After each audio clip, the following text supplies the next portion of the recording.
یہ بہن نے فرمایا کہ ان کے والد فوت ہوئے، انہوں نے بینک سے قرضہ لے کر ایک مکان بنا لیا، بعد میں پتہ چلا کہ یہ تو سودی معاملات تھے، اب شرمندہ ہیں، تو گھر کا کیا حکم ہوگا؟ دیکھیں بہن، آپ اس گھر میں رہ سکتی ہیں، آپ نے جو کچھ عمل کیا سودی معاملات، اس پہ اللہ کی بارگاہ میں توبہ کر لیں، لیکن اس گھر میں رہنا آپ کے لیے بالکل طیب اور حلال ہے۔ اس کو یوں سمجھ لیجئے، آپ نے بینک سے 50 لاکھ لیا اور اس پہ 2 لاکھ آپ کو سود دینا تھا، ٹھیک ہے؟ تو آپ نے 52 لاکھ واپس کیا۔ اگر کوئی آپ سے پوچھے کہ اس 52 لاکھ میں سود کتنا ہے اور غیر سود کتنا ہے،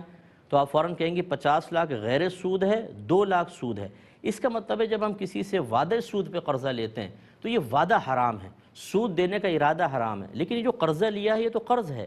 اس سے اگر کوئی آپ کام کرتے ہیں، جائز کاروبار کرتے ہیں، تو وہ بالکل طیب حلال ہے، اور اگر مکان بنایا تو مکان آپ کے لیے بالکل جائز ہے، تو مکان وغیرہ بیچنے کی حاجت نہیں ہے۔ ایک ہی کہتے ہیں شخص شراب کی تجارت کرتا ہے، اس کو پتہ ہے کہ یہ حرام ہے، لیکن وہ کہتا ہے میں تھوڑا سا اور کرنا چاہتا ہوں تاکہ نفع جمع ہو جائے، پھر اس نفع کو حلال میں لگا کر حلال کام کروں گا، کیا حکم شرع ہوگا؟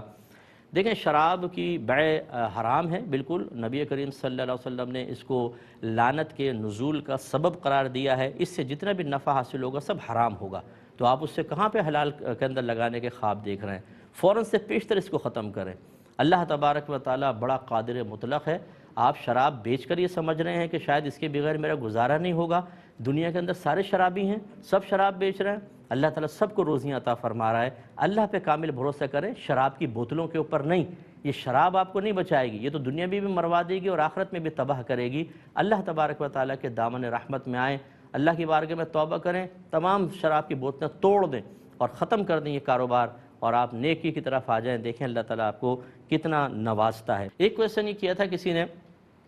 کہ جو کتاب لکھی جاتی ہے بعض اوقات اس کتاب کے حقوق رائٹس جو ہیں وہ ریزروڈ کر لیے جاتے ہیں، کہہ دیا جاتا ہے کہ ہم نے فلاں ادارے کو یہ اس کے حقوق دے دیے، تو کیا دوسرا اس کو چھاپ سکتا ہے کہ نہیں؟ کیونکہ جب میں کتاب خرید لیتا ہوں تو میں اس کا مالک ہو گیا اور میں اس چیز کا جو چاہے کرنا چاہوں کروں، تو یہ منع ہوگا یا نہیں منع ہوگا؟ دیکھیں، یہ پہلے بھی میں نے آپ کو سمجھایا تھا کہ جب ایک انسان مطلب ایک تو شرعی مسائل ہوتے ہیں،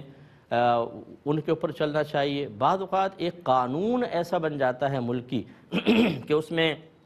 لوگوں کا بھلا ہوتا ہے، رفع عامہ کے لیے قوانین بنائے جاتے ہیں، اور براہ راست وہ قانون اسلامی سے متصادم بھی نہیں ہوتے، اور ان کو فالو کرنے میں ہی بہتری ہوتی ہے۔ تو یہ رائٹس جو ریزرو کیے جاتے ہیں، حقوق جس کو کہتے ہیں کہ ہم نے چھاپنے کے حقوق فلاں کو دے دیے، اب یہ قانونی حیثیت اختیار کر چکے ہیں، لہٰذا آپ کتاب خرید کے مالک تو ہو گئے اس کتاب کے، اور اس ملکیت کا فائدہ یہ ہے کہ آپ اس کو آگے بیچ سکتے ہیں، کم قیمت میں، زیادہ قیمت میں بیچ سکتے ہیں، لیکن پرنٹنگ کروانا، اس کو دوبارہ چھپوانا، یہ شرعاً جائز نہیں ہوگا۔ میں پی ڈی ایف کا بھی اسی لیے آپ کو منع کرتا ہوں کہ فوراً ہمارے بھائی جو بہنیں ہوتی ہیں ان کے اندر دین کے کام کا جذبہ ہوتا ہے، تو بھئی آپ خود اپنی کتاب لکھیں، لیکن دوسرے کی کتاب کو فوراً پی ڈی ایف فارم میں کر کے اور وہ عام کر دیا جاتا ہے، اس کا نقصان یہ ہوتا ہے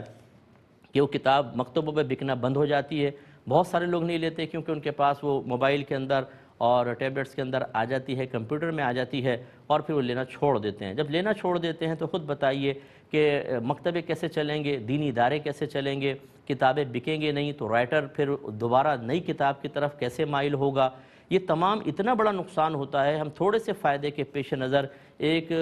بہت بڑی انڈسٹری کو نقصان پہنچا دیتے ہیں۔ میں اس کو تجارت کی نیت سے نہیں دیکھ رہا ہوں بلکہ دین کی خدمت کی نیت سے دیکھتا ہوں کہ بہرحال یہ پی ڈی ایف فارم میں بغیر مصنف یا جن کے پاس حقوق محفوظ ہیں ان کی اجازت کے بغیر اس طریقے سے پی ڈی ایف فارم میں کر کے اور لوگوں میں عام کرنا، یہ دین کی خدمت نہیں ہے، آپ گناہ گار ہوں گے۔ یعنی میری کئی کتابیں ایسی ہیں جو پی ڈی ایف فارم میں کر کے ان کو اپنی ویب سائٹ پر رکھ کر سیل کر رہے ہیں، یعنی عجیب و غریب صورتحال ہے۔ تو بہرحال یہ مناسب نہیں ہوتا ہے، کسی کے مناسب نہیں ہوتا ہے۔ ہاں، اگر کسی نے حقوق بالکل معاف کر رکھے ہیں، بعض کتابیں ہوتی ہیں جو مرضی چھاپے، جو مرضی اس کو کرے، ان کو آپ کر سکتے ہیں، اس میں شرعاً کوئی حرج نہیں ہے، ورنہ احتیاط کریں۔ اب چونکہ پروگرام کے وقت تقریباً ختم ہو رہا ہے، اپنے میزبان کو،